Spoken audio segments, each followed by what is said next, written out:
Welcome to the Adaptive Cards Developer Community Call for July.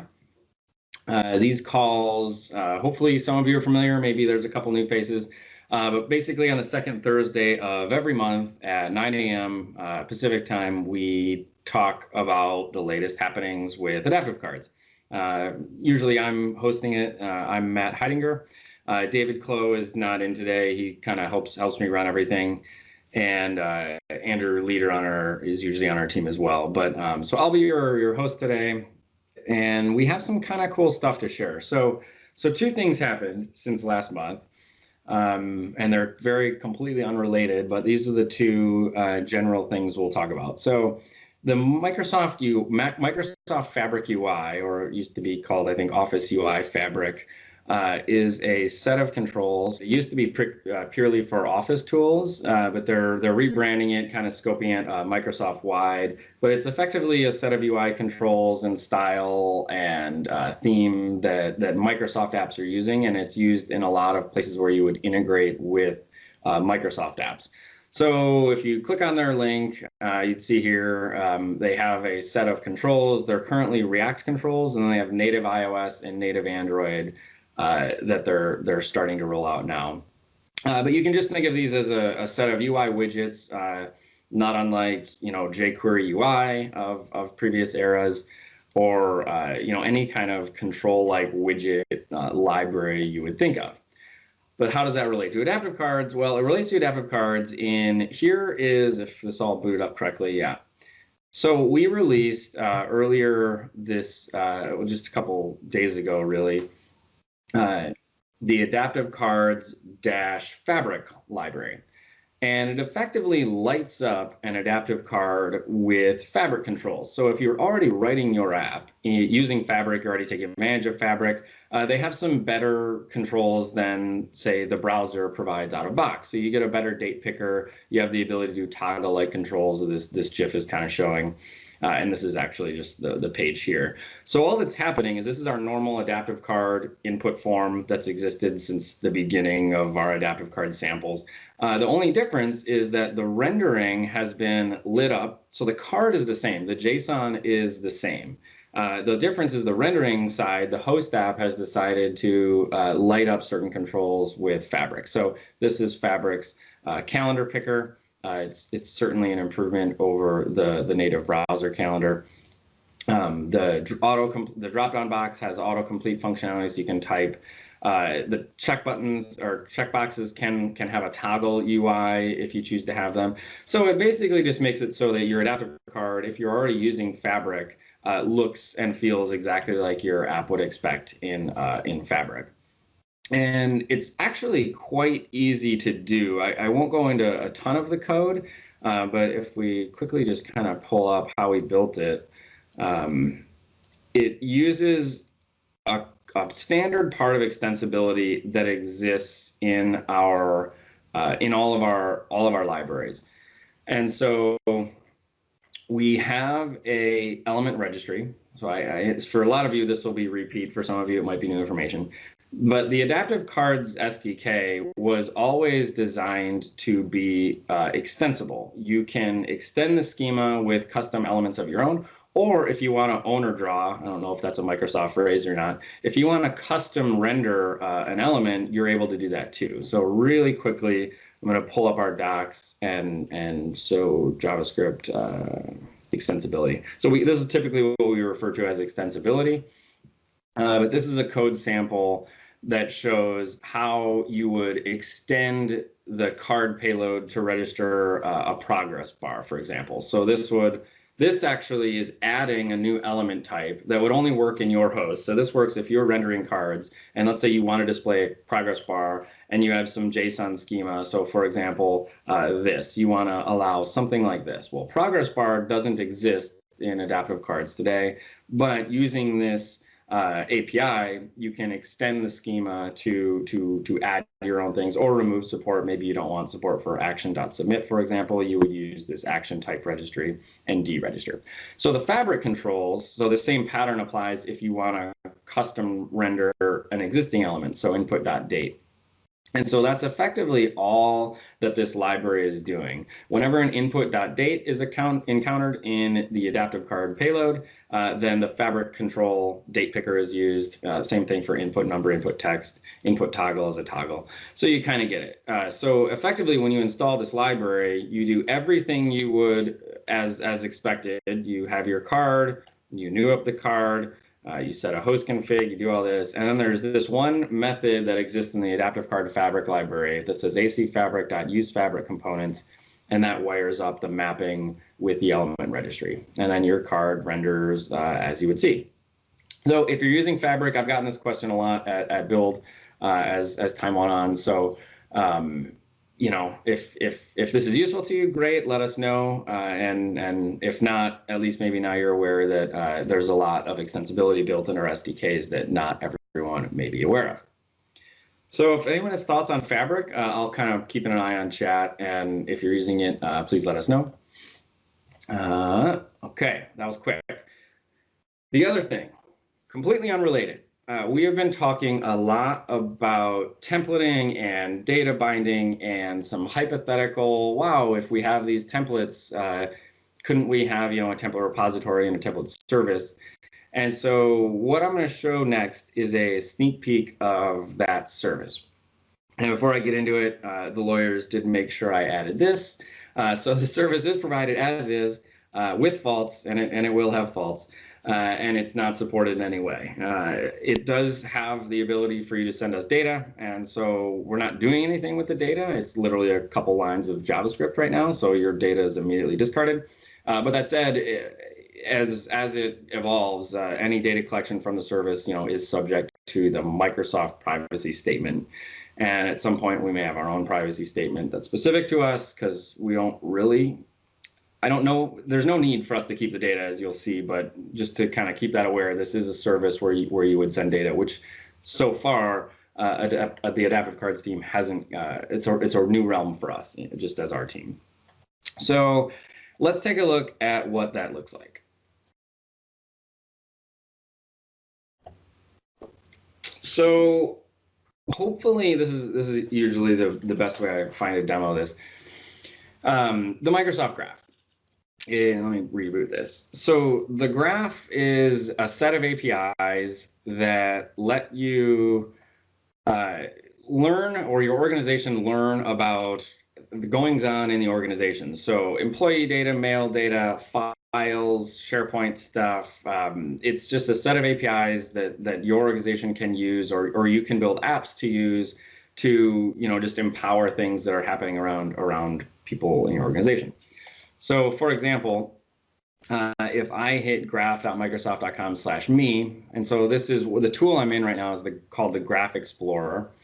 And right now I'm getting sample data. I could actually sign in, but I'm not sure what type of private data would show there, but you're able to basically log in with your own account, and then Graph Explorer will actually you know, serve up things that are actually relevant to you. So if you hit the /mail endpoint, you would get basically a JSON serialized version of your mail, which is all really cool. It's just a whole bunch of data. But what we started talking with them about was, what if, because it has happened on more than one occasion where very smart people kind of associate the graph and adaptive cards, depending on how you first heard about the two. To a lot of people, they're actually very one and the same, which, as many of us know, is not actually correct. But depending on how you first learned about adaptive cards, you may associate it strongly with one thing or the other. So what a lot of people were doing was going to this graph endpoint, configuring their app, logging in, you know, installing the actual Graph SDK. So this Explorer is just a tool.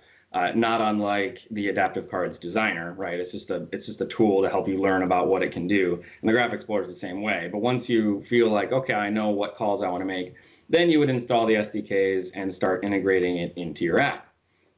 So what they were doing is getting this data, this graph data back. And if I'll make it a little bigger, I mean, this is just data. There's display name, given name, and they were passing this JSON to the Adaptive Card renderer, which is our SDK. And of course, the renderer just blows up. I don't even know how friendly our error message would be, because it's certainly an unexpected scenario. and they were expecting a card. And so while if you understand the workings of both of those technologies, that is a little bit silly, but the thing they were trying to do actually makes a lot of sense. You've got data, it came from somewhere, and you just want to display it in your app. And in case for the graph, your calendar, your mail, your profile, they all are like these bite-sized chunks of data that can actually, to a user, would probably be represented very nicely in adaptive cards, given they're just these little snippets of UI. So we thought we would kind of take that and run with it. So with all that said, what we're going to show is, so Postman, if you're not familiar with the tool Postman, this is very similar to basically the Graph Explorer. Postman is a tool that lets you play with HTTP requests. So you can do GET, POST, you can change the body, you can change the headers. So all this tool is showing you that I'm going to make some HTTP requests to a service at templates.adaptivecards.io. And so that's the service. Again, provided as is. Will probably break, but we can play with it now today.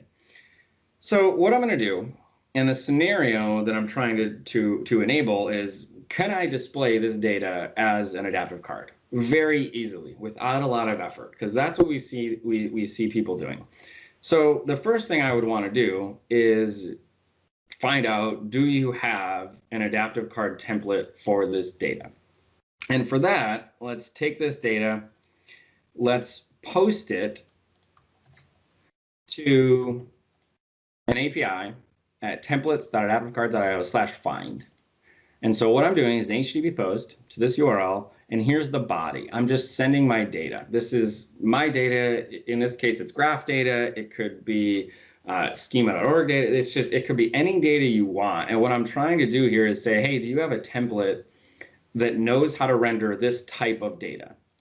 So if I was in salesman mode, I would tell you there's a lot of advanced machine learning happening back here, and it's analyzing the structure of your data. But at least the proverb that I keep hearing, that machine learning is really just a bunch of for loops, that actually is what this is doing. It's literally poring over your properties of your data and then looking for a template that also has the same structure. And so you can see it thinks it found a template at graph.microsoft.com/profile.json, so a profile template, and the confidence is 1. It also found, and this is the response of the payload, it also found another template at something called finance.org/bond, and it has only an 8% confidence. So something about this payload matched that template, but it's a pretty weak association. You could use it, but you might not get the expected thing. And so just to show you how that works, so let's say I modify this data a little bit, and I add a fake property here that doesn't exist.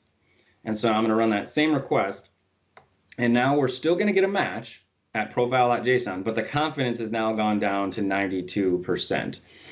Because it's just not the template, right? So if you've written an adaptive card template, and I'll actually show you what that looks like in a little bit, it's mapped to a particular data type, right? If you're templating something, you need the data to be sent to you as the template expects it. So this confidence is telling you how much that template matches the structure of your data. So, okay, we found a template, I've got some data, and we're like, oh, cool, there is an adaptive card template for this type of data. So now all I'm going to do is grab this URL, replace the /find, and I'm going to do the exact same post to the URL at templates.adaptivecards.io/graph.microsoft.com. So you might be noticing that they're namespaced.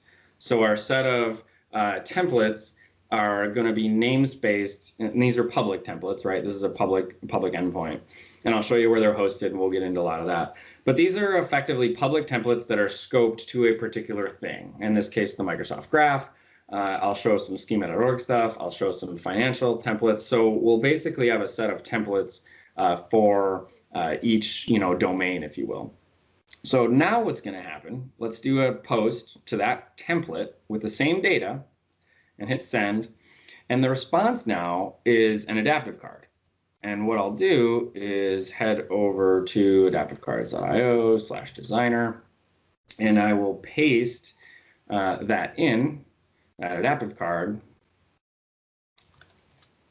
And look at that. we get a relatively modest adaptive card that is templating over that data for you. It's an adaptive card we can just use right away. And so hopefully that kind of makes sense. I'll hopefully just that scenario makes sense. And with that, we'll keep going. So I would kind of ask if that's not making sense, just shoot me a message in the chat. I'll try and kind of explain it. But there's some additional stuff that was happening here. I'm seeing, so Janice saying add me to the teams. I'm not sure what. It seems like it must be in the chat. Not sure how to help with that one. If you're hearing me, if you could be more specific. And then Tim asked, is the order of the properties important for confidence? And currently, no. I mean, this is, it's a very simple Azure function that was made as a proof of concept. There's a lot we can learn on actually, can we do better analysis of the data? You can see some people use OData context. There are better things we can do to map other than just analyzing the properties. So I think we have a lot to learn in how do we best analyze the data, but this is, you know, as a proof of concept, I think it hopefully gets the message across, but I think we have a lot to learn by the time we take it to production. Okay, so how did that work? You know, how did we get an adaptive card based on that data? And to show that, I'm going to unwind the stack a little bit. And instead of doing a post to that URL, and I'll get rid of my body. So now I'm just going to do a git. And just to show you, you know, that this is just a regular git, I can just do this in a browser. So this is a git of that URL, profile.json. And this is the adaptive card template. So as a super quick recap, let me actually, I never know if people have seen that we're adding templating, but so at vNext, the super quick recap, and if you're not aware of our templating, and this is a little bit deep, you'll have to, I would certainly recommend watching a couple previous community calls where we do some deep dives into templating. But the short answer to try and get everyone on the same page is at vnext.adaptivecards.io, we have a version of the designer which supports a thing we're calling data binding or templating. And so with that, you have this sample data. This is whatever data you want. You can type in anything you want, you know, product, adaptive cards. And in this text box, I can now, instead of having the text in there, I can bind to a variable or a piece of the data called product. And you'll see right now just those curly braces. But in the vNext designer, we have a preview mode where you can basically apply the binding and see how it works with the sample data. And the long-term plan here is that with the data binding, you can have these templates, host them. Sample data is just for the designer tool. The real use case is you would use our adaptive cards templating libraries. Right now, we only have JavaScript available, but like adaptive cards, it works on all platforms. By the time we ship this, we'll have templating libraries on every platform. And with this, you can effectively declare an adaptive card template, which has these, you know, curly brace tokens that will be replaced at runtime. So this template can exist anywhere. This is the hypothetical we've always been talking about. Sure, I've got my template in code here, but what if your template was hosted on the web at some HTTP endpoint? And that's what you're seeing here. This is a template hosted somewhere that we can now share and exchange and use between products. So what I'm doing in the adaptive cards templating library is taking that template, and then this is the data object. So this is, you know, whatever data you have, and it's going to replace this token with this value, and you'll get an adaptive card out. And this is exactly what the service is doing. When you post that data, this is a JavaScript Azure function, the service is. So it's actually using the same template library. It's basically applying that templating server side for you and returning adaptive card. But that's not the only thing we want to be able to do. We want you to be able to apply the templating locally, just, you know, so you don't have to send us any data.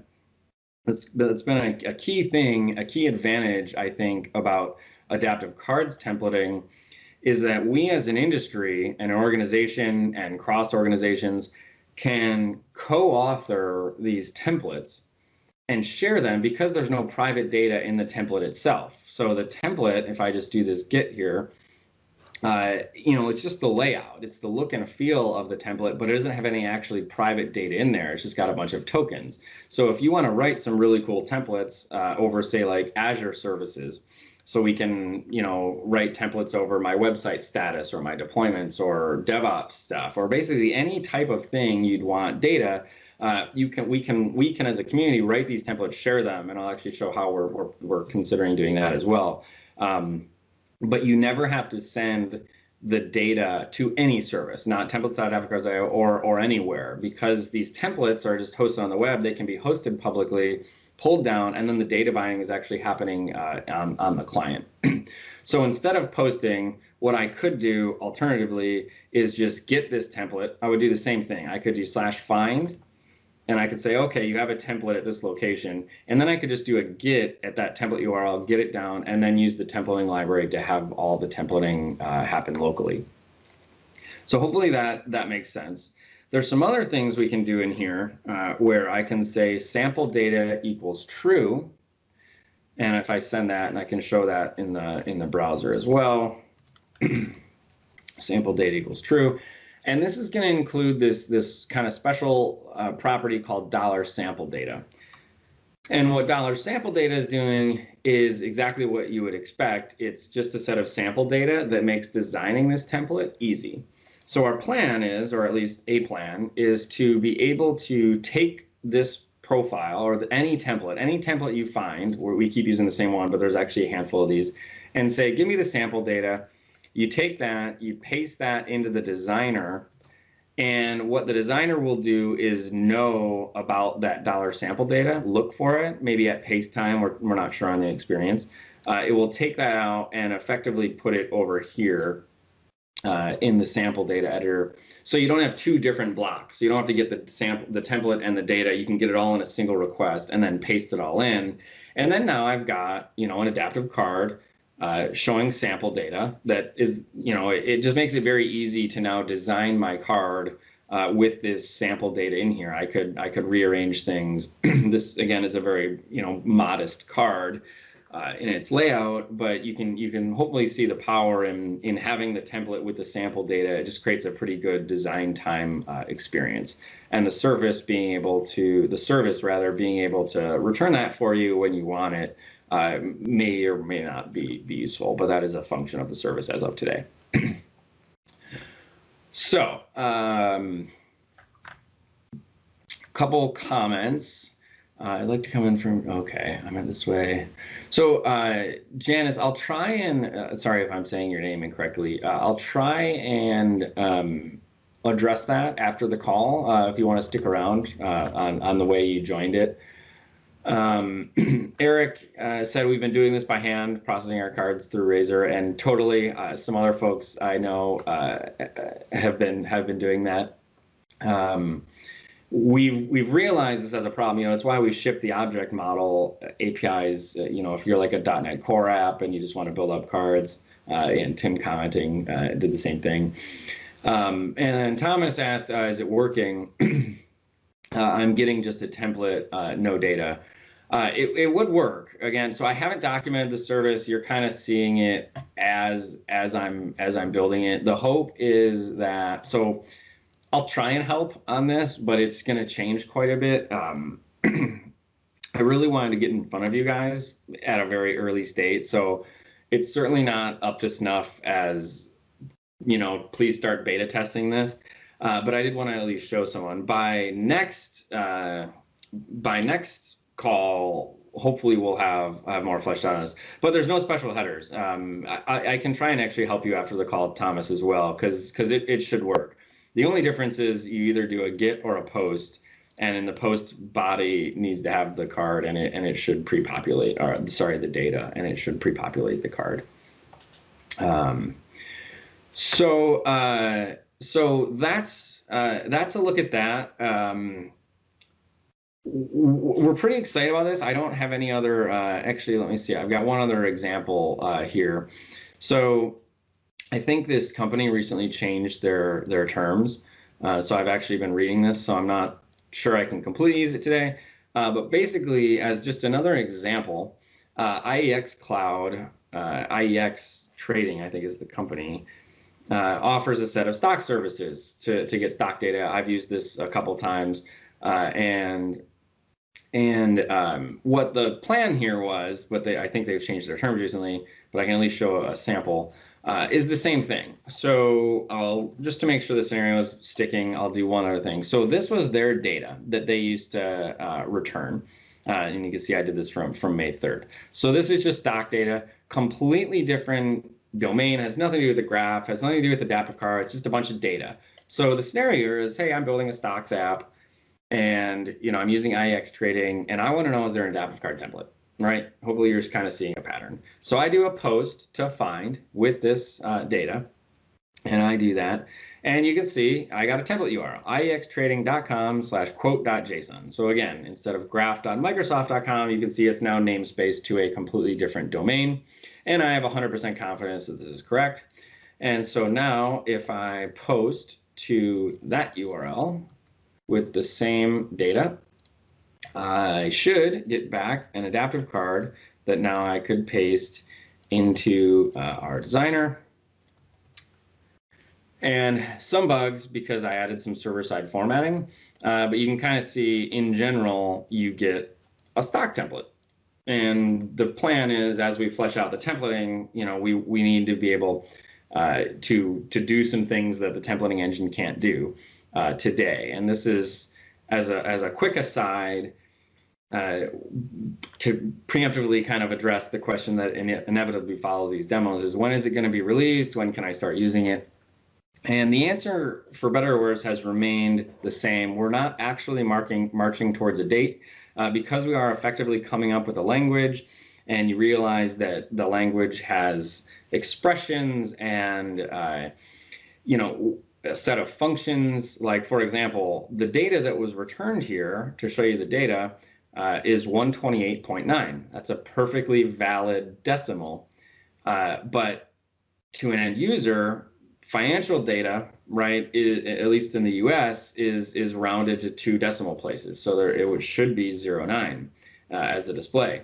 So the template right now can't afford that. It doesn't have that functionality to say format currency. So like every templating engine that's ever come to be, you start to realize you need a certain level, a minimum level of primitives to make the template reasonable. So these are the things we're learning. This is why I'm trying to show this stuff as early as possible, because we'd love to get your feedback. Once we have a high confidence that you can write templates, you're successful. Like, there's been posters all over Microsoft that I've really liked that say customer usage is our success, and then usage is crossed out, and it's now customer success is our success. And I like that. I think it's a simple, catchy little thing. And we want to know, are you successful templating the data that you would expect? If you can't round to 2 decimal places, is that acceptable, or is that no? That's too broken of a user experience. So we're trying to figure out what is the minimum level of things we need support. Number formatting is just one example. There's a handful of others. So that's effectively where we're at with the templating. We have a high confidence that all the primitives are there. We're just trying to figure out what's the baseline spec that we think we need to do. So that was a list of the service. There's a couple more things in the service that I always wonder, how do I get this out of my way? Okay, there we go. So I'm hesitating showing this, but I think it'll be okay. So this is a private repository right now that I'm working through getting approval, but I'll show it. This is effectively going to be a adaptive card template repository. So our current thinking is that, man, there are some good advantages, side effects, if you will, of just being JSON, these flat JSON templates. One of them means Git is a pretty impressive. Git combined with GitHub and the concept of pull requests is a pretty impressive technology stack in its simplicity for storing, saving, and community contributing to templates. So why is this separate from the Adaptive Cards repository? The reason, at least the thinking today, is so if I go into templates, you'll notice a 100% similarity to the service. So there's graph.microsoft.com, and there's templates in here. The service is adding a thin layer of caching over this, but effectively, if I were to, or the community was to edit this template, open a PR, and the team, the community approves the PR and merges in, templates.adaptivecards.io will have the new updated version of that template. So Git is effectively the backing store. It supports community collaboration, community contribution, excuse me. And in that, something that I think will be nice for us to do is, let's say you have some custom let's say Azure. This is a type of it's an Azure deployment, and I want to know, is there an Azure deployment? Oh wow! So you can see my machine learning has you would imagine a whole bunch of other properties. So deployments is an array, blah blah blah. Obviously, that shouldn't be 100% confidence match. Well, I guess it sort of is because there's only one type. But the hope here is that this would return an empty array, right? There's not a good, because I'm typing it up and making it up as it exists. The hope here, my long-term hope for the community and the industry is that someone will come in, see if there's a template for their data, and they will, unfortunately, while the industry and the community is bootstrapping, they will get an empty array here. And what I'd like to make it easy and streamlined is, we don't have a template for that, but have a URL to, a message effectively that is, oh yeah, I can't edit this. Effectively, imagine the service responded with, sorry, we don't have a template for that. Here's a link to a pull request template that maybe we can do some automation to, pre-populate, a basic template based on your data. Well, I just want to make it very easy for someone to be able to open a pull request with a new template type. So a new folder at whatever domain, devops.microsoft.com as a grouping of templates, any type of public data. And that's an important distinction. So the public template repository, templates.adaptivecards.io, is really a service we'll probably stand up. There's some likelihood that we'll stand this up, and it'll be a template repository over public types of data. So in here I've got schema.org. So there's things like restaurants and flight updates. Wonderground is a weather app. So it's a template over their forecast. Finos is a financial open source specification for communicating between financial institutions. And so if it's public data, which all of these are, then you should feel comfortable, or my hope is that people will feel comfortable to contribute their templates here and kind of crowdsource the template authoring and development. And we can use GitHub as a pull request model to validate those, and the community can kind of contribute. So that's kind of the hope there. But I realize that, and we realize that not every type of data is public. It doesn't make sense. If you're building even, we think this model might make sense in a very distributed org, that maybe each team owns a little bit of microservices, and those microservices want to have their own UI. So you may want to have a template repository just for your company or your organization. You don't want to use templates.adaptivecards.io. And that's why in this repository is also the source code for the Azure functions. And so we'll make it, with those fancy kind of deploy to Azure buttons. That's what I'm working on next.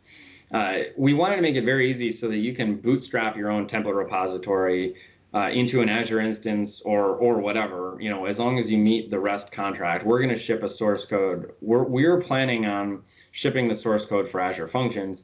It could easily be adapted to work on whatever your backend stack is.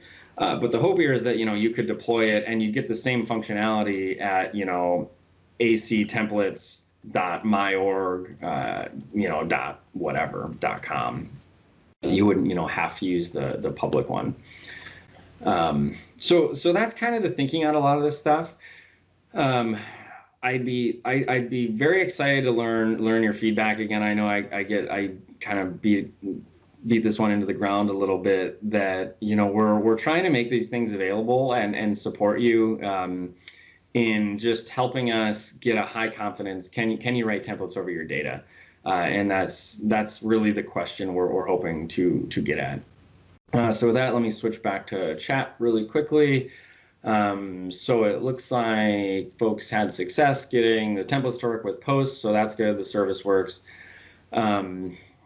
Chris asked, with Fabric controls, do you still register custom controls through adaptive, or would you instead register them through the adaptive? So you would still you would still use the adaptive card element registry. You wouldn't use the AC Fabric object. The AC Fabric object is just like a static function that itself calls the adaptive card element registry. So it just does those on your behalf. Tim asked, still through the adaptive cards object. Oh, okay. He answered it verbatim. Yes, that is correct. And then couldn't you make it as available as a Docker container? So yeah, absolutely. So once we start getting feedback on how should we package this, yes, should it be available as a Docker container? I think that makes sense. Again, I'll admit my naivete in how people are building and expecting and deploying services here in 2019. I've been focused obviously on front-end client technology for a little bit. So whatever people would expect of the ability to start a service, I think is what we would prioritize for sure. If people wanted that, it shouldn't be a problem. I think that was everything I wanted to cover. As you know, hopefully, again, can't make a promise. This repository, once I have a README and some docs, that we'll be able to make this repository open. People can start contributing, playing with it more. Once we evaluate the stability of the service, we can start offering that with some level of support. It's literally running as just a free Azure function right now. So, it wouldn't handle a lot of throughput. Please be nice to it if you do decide to play with it. But yeah, let us know your thoughts. If you don't want to share them publicly here, but so I'm going to basically open up to questions right now. But if you don't want to share them publicly, I will briefly let me put my mail back on here. If you have thoughts on the approach, does GitHub make sense for this? Obviously, the same thing would work if you have an internal GitHub. If you have an internal Git store, you could use that. But the kind of thinking is that the service will know how to pull the templates out of a Git repository of some kind. Ballpark ETA on 1.3. So we talked about 1.3 last call, had a rough idea of our features. If I were to throw out a ballpark, and this is unfortunately, you can't really hold me to it, I think we'll try to get a preview out by the end of the year and hopefully release come February. We've been typically, just by happenstance, releasing about every 6 months. 1.2 was a little longer, took us probably, I think, 8 months to get to RTM, maybe 7. But we're trying to keep to a 6-month cadence on the rendering releases.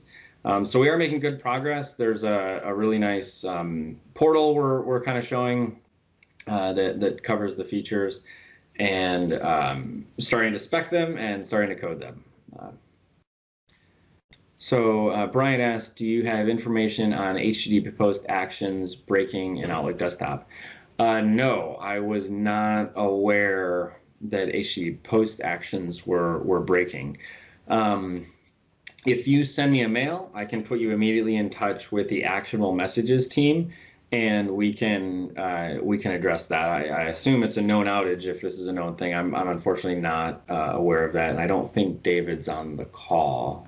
He is normally my he knows, he works in the actual messages team, so he would know better. But yeah, if you shoot me an email, I can happily right here matt.heidegger@microsoft.com. I can forward you to the right people. Oh, okay. Sounds like it should be fixed by the end of the week. So Tim asked, are hosts like MS Teams and Office using Fabric for cards soonish, especially autocomplete on dropdowns? So that's a good question. So autocomplete on dropdowns is expected as a 1.3 feature. We're still speccing how it's going to retrieve the data. Is it expected that the data is in the dropdown? We're thinking likely not, because typically we've heard from customers that they may have thousands of items. So we probably need some sort of service. The catch there is that if you've been using adaptive cards for any length of time, you realize that we are transport agnostic. We're not coupled to HTTP. We haven't made an opinion on how data should be fetched or retrieved, mainly because once we go down that path, we want to have a high confidence in it. So you're kind of noticing a trend. So I know that's something we're looking at and exploring options, and Tim, I know you're working closely with us. Once we have a spec, I don't think we have a proposal for that one yet. We'll have a couple different options on how should we query the data. But it's a very likely candidate for 1.3. That said, then teams would need to roll out 1.3. I know they're making good progress on 1.2. So hopefully 1.2 will be available in Teams shortly, but then you should expect some delay. We are tightening the delay between releasing an adaptive card SDK and then when Teams and Cortana and some of the bigger folks roll it out, including Outlook. But that window will still exist. So for better or worse, the autocomplete dropdown, you're probably not going to see until Q1 of next year. Okay, and it does look like the issue with Outlook should be fixed July 20th. Thank you, Thomas, for digging that up. Give a couple more minutes if any more questions are in. Otherwise, you can kind of find me. It's been a busy summer. I know I've been a little. There's been some cool stuff. I think Thomas actually. I've got some tweets I've cached for you. It sounded like you made a webcast that I think that was you. I've got a bunch of these tabs saved. I'm sure they're in another window right now. I'm trying to just catch up on all the cool stuff. That said, I do want to point out we do want these calls to be community supported as well. So if anyone emails me and wants to share what they've been doing or how they've been using it, we would happily have a guest appearance, take 5 minutes, 10 minutes, take as much as the call as you think would be useful to the audience, and feel free to reach out if you have something you'd like to share with the community. I think that'd be really cool if we do start getting some guest speakers. And then Matt asked, are we going to get a Twitter handle? I asked a long time ago. I had one. I made one long ago, and they being the PR powers that be, were discouraging teams from coming up with their own Twitter handles and instead referring to other ones. I don't know if that's still a policy or not. I haven't really revisited it, but it was mainly it was a policy decision. I also don't know who would power it. I haven't been great at social media as of late, so I haven't even been monitoring my own account. If you have, I think something we're not doing a great job at is, aside from these community calls, there's no really great place to subscribe to Adaptive Cards announcements aside from these calls. I've been trying to set up a better blog for us, but even blogs have, our blog community or our blog providers at Microsoft have a pretty high standard on the amount of posts you need to write. So I'm trying to come up with the best way. What are people expecting to stay up to speed with announcements? And I think it's something we can do better.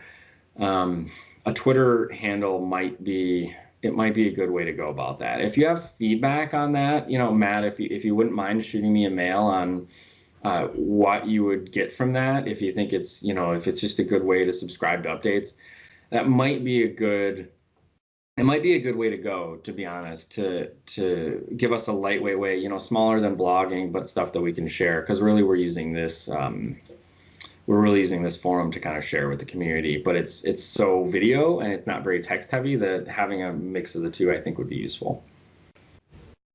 Any other thoughts or feedback? Does the service make sense? And again, you know, if you don't want to share publicly, you know, please do reach out, especially on stuff like this, like future direction. You know, you people that join these calls are very impactful, or you have a lot of power in your hands to kind of steer direction, because these things are literally just, you know, they're not even baking, they're dough. So Brian asked, where does he get posts on YouTube? So I'll be honest, I am lazy, and what I end up doing is going to Google or Bing and looking for Adaptive Cards community call. You can see they complete, and I just go to these. So if I'm looking for the June call, I just Google that. They are under the Office platform ecosystem thing. So again, this is all part of the weirdness of Adaptive Cards. We don't really fit under any one org. We're using Office and Windows and Teams and bots and third parties that have nothing to do with any of those. So everyone kind of wonders, like, where should we be? So honestly, yeah, that's kind of what I do. Just search for the Adaptive Cards community call. And then there's the blog post, talk about what we did, and then the call is at the bottom. And so the June one, you can kind of read through these. There's been one every month, so there's plenty of content that you can absorb. And Tim commented, I believe, directly to me. I'm seeing the notification that we could have a blog at AdaptiveCards.io. And in fact, we do have a blog at AdaptiveCards.io, and I hate to draw people's attention to it because I haven't written anything for it since the 1.1 came out. And it's mainly because I never styled it. It's not, you can see it on my screen now, it's not the prettiest of blogs. And it's very hard for us to author too. We have to do a full site deploy. So it's a pretty big burden, and it risks, so it is, but it is an option, and I don't actually think I got RSS working. So that's why I haven't really advertised it, but that might be our solution to really just kind of finally get that. But it's mainly, you know, I'm trying to figure out how people subscribe to you know, RSS was a big part of my life. 10 years, even as recently as, you know, 5 years ago, but all of a sudden I stopped using Feedly. I don't use RSS much. I don't know if that's just me or if RSS is on the decline and people are tweeting more. I don't really know. So it's been like, you know, I don't want to invest in us building a blog or finding a blog that we can join up with if that's not where people expect to get their announcements anymore. But maybe it is, you know, that's where I'd love to kind of know if it is or not. If Twitter might be honestly a good option. So I think I'll wrap up. I don't see any other questions. Shoot in the chat if you have more. But thanks everyone for joining the call. Hopefully this was useful. We'll get a blog post written up on what we talked about, and the call will be online. And you can find me. I'm around for pretty much most of July, so I'll be around if you have thoughts or feedback. Thanks everyone. Have a good rest of your day or evening. Cheers.